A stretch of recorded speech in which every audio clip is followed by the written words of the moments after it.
Actually, my task is to consult the President of the Republic and the Council of Ministers on all issues that have to do with the reform of the civil service. And that includes organizational structure, it includes streamlining organizations, procedures, it includes in government, it includes horizontal personnel management issues. It's the whole wide spectrum of what we call today public administration. And where do you start? It's an enormous task, and there are, I'm presuming, some very similar problems in some services and possibly some unique ones in others. Yes, indeed. Actually, in Europe, the public administration has been undergoing reforms for the last 30 years, I should say.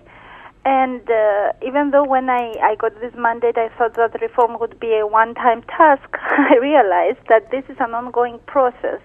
Once one starts to realize that we have to constantly realign our structures, our procedures, the way we do business according to the environment, which is actually a basic organizational principle, one realizes that this has to be ongoing and it has to be perpetuated according to the situation. But if it's going to be done so that it lasts, it may be ongoing for the moment because it's new, but if the proper groundwork is done, then surely the bricks are in place for the building to last a very long time. Well, that's a debatable issue in public administration. Actually, okay, let's start from the principle of biology, by which each organization that cannot adapt to the environment dies.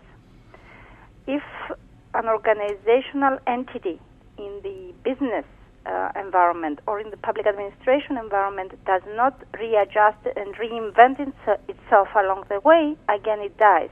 And a lot of the problems of the crisis and of the situation we find ourselves today are a result of this, let's say, inflexibility and inability to change in Cyprus. I should say that with the new structures that we hope to put in place and the new skills and way of managing people and of empowering people, we hope not only to secure savings and increase efficiency, but also to secure better policy making. It is important, and strategic planning. I think that one of the major problems in the Cyprus government today is strategic planning and coordination. But one of the most basic problems in our civil service at the moment is the fact that the whole structure is rotten, isn't it? I mean, this idea that as long as you sit in your seat for 30 years, you'll end up on the top office, for example, regardless of how good or bad you are at your job, just means that you're not getting the brightest people into the service who will produce the productivity that will improve the service. You're absolutely right. And I was very surprised to hear that some people think that this is a way, seniority and promotion by seniority is a way to respond to the problem of political intervention. They hold that the only, let's say, absolute criterion is time. So the more time you're there, the more entitled you are to a position, which, of course, is absurd.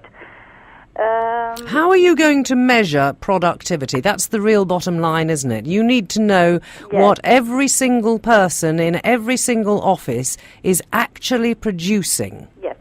There is plans for a scheme of measuring productivity in each service of the government to be put in place by the end of 2015. On the basis of a co-finance project with the EU, people are currently being trained at middle and upper managerial levels to get into the philosophy and then to learn how to apply the system, by which you have a strategy, then you have yearly plans, then you have the actions under these plans that are going to help you achieve your goals, and you have measurable indicators which are agreed between the management and the people working in the department, by which the whole service, the whole department is going to be measuring its performance. we're going to be having time series to see how each service develops a long time, but also we're going to have linkages between the performance of the service and the individual performance. It's a complex system. It's going to take some time, as I said, to be implemented, and we will start piloting at the end of 2015. But it is already decided. I mean, it is something that is in the pipeline. All right, but it seems a long way down the pipeline when we're facing the current economic situation. What about the amount of time that's wasted on filling out time forms, for example, to say when you were in and when you were out, when there's already a computerized readout of that? And there seems to be a lot of totally unnecessary jobs that are done that actually stop you doing what you're employed to do. Yes, you're right, but as you said, this reform process is a huge task, and we have to start from some place and work our way through. We have to start from the most important things, and these are the structure of the organizations, the system for the measurement of the performance, other human resource management issues like the payroll system, which is also under examination according to an MOU mandate. And we'll pick it up from there. Now, in terms of the services that are open to the public, one thing that has come out since the hours were changed, and that I think was also part of the Memorandum of Understanding, is that although there is a more flexible working time now with the hours shifting slightly and finishing later so that less overtime is paid and so on, in many departments those hours have not actually translated into better opening hours to serve the public, have they?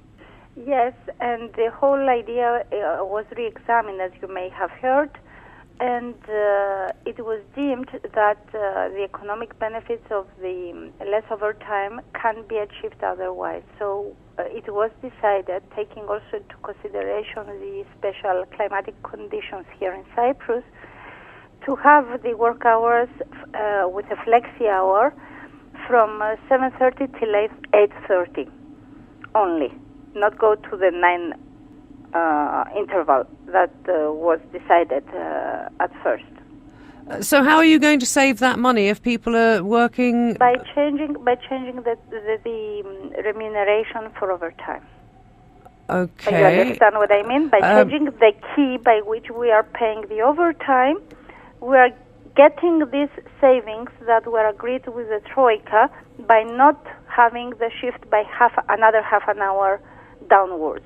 But that doesn't seem to make sense in the very... I mean, why do that? Because the shift of half an hour upwards or downwards could have been a greater service to the public.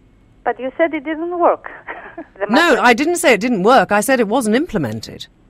In many departments, although the people were there until 3:30 or 4, they still only opened their doors to the public until 2:30 or 3.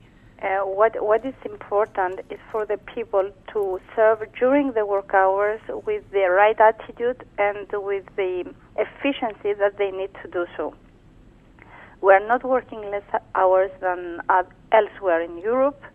We have the special conditions of the climate that may be advocating for the work hours to be left earlier. So it was decided after consideration and after trying to change the situation that maybe we could keep it this way. Was that because of pressure from the unions? Because you'll forgive me, Emanualla, but we are now members of the European Union and they are a couple of hours behind us in Brussels. So for us not to be available as a civil service after, let's say, 2:30 or 3 o'clock, that's lunchtime their time, a whole afternoon of possible jobs being done with Europe is lost. But you see, the people who are dealing with the issues that have to do with Europe most of the time work also during the afternoon. It was not a real problem having to do with Europe, actually. It was an effort to try and make the whole work hours 9 to 5, as was elsewhere. But the Ministry of Finance decided, after considering all parameters, that this was best for Cyprus. And the Troika agreed. Very strange, if you ask me, because every government department I've been into has air conditioning, so it's not as if it's too hot to work, is it? Yeah, but it's not only the people that work in the offices that have to work during those hours. You know that many government people work outside for public parks, for different construction works and other... No, absolutely right. But then why can't outdoor workers be treated differently from office workers? It just seems to me that the union shouted very loud and very long, and suddenly we backed off again. And again, forgive me... Rosie, if you allow me, yeah. If this is the issue where we make a concession to the unions, it's okay, provided that we get through other more important issues like performance appraisal system, like this measurement of the performance of the services by indicators, which are really, really more important. Well, no, I couldn't agree more. What I would like to ask you is, when that comes in, what will be done with people who don't meet the productivity requirements? Are we still going to have a situation where once you've been in the civil service for X number of years, you can't be fired? Or does that change?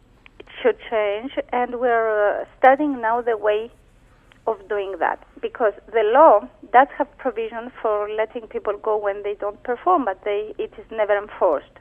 So what we're trying to do now is, after identifying the people who are low performers, to give them a probation period and a chance to retrain if we decide together with them, the manager decides jointly with the employee, with the non-performing employee, that they realize that they have some shortcomings that could be covered with retraining, to offer them this retraining and to keep them on watch for, let's say, another or 2 years.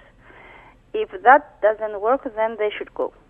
All right, that's a refreshing view, I have to say, Emanualla. What, finally, are you hoping to achieve in your term as Reform Commissioner? I would like to see 3 things happening, most importantly. First of all, to see a strengthening of the central government, meaning the ability of the government to strategize and to coordinate. We have a huge void in Cyprus on that, and we are working on it. Already, the work of coordination for the Memorandum of Understanding has been assigned to the Planning Bureau, and it has been going well, but we need to have a strong coordination mechanism for the whole of government program. And that has also to include European Union matters. There are thoughts of how to do that, maybe by creating a cabinet office style organization at the presidency, maybe by having a separate coordination unit, but it is under consideration. Secondly, I want to see the appraisal systems push through, the personal appraisal of the employees and the appraisal of services. And thirdly, I would like to see all the results of these studies that we're undertaking on the basis of the MOU for the restructuring of all ministries. As you know, we have currently consultants from the World Bank and the UK, and they're studying, for starters, the Ministry of Health, the Ministry of Education, and the Ministry of Agriculture. They are also studying local administration and the Registrar's Office, and they are also into the human resource management issues that I mentioned before. So when you say that more cooperation and so on, I mean, I know that on many occasions I've spoken to people from one ministry about something, and when you mention another part of that something, they say, but that isn't us, that's dealt with by such and such a ministry. And it's this lack of coordination. Are you trying, in a sense, to put the responsibility for things under one place? No, what I meant by coordination was that let's say that we have a policy being promoted by Ministry A, and this relates in some aspects to things being dealt by Ministry B.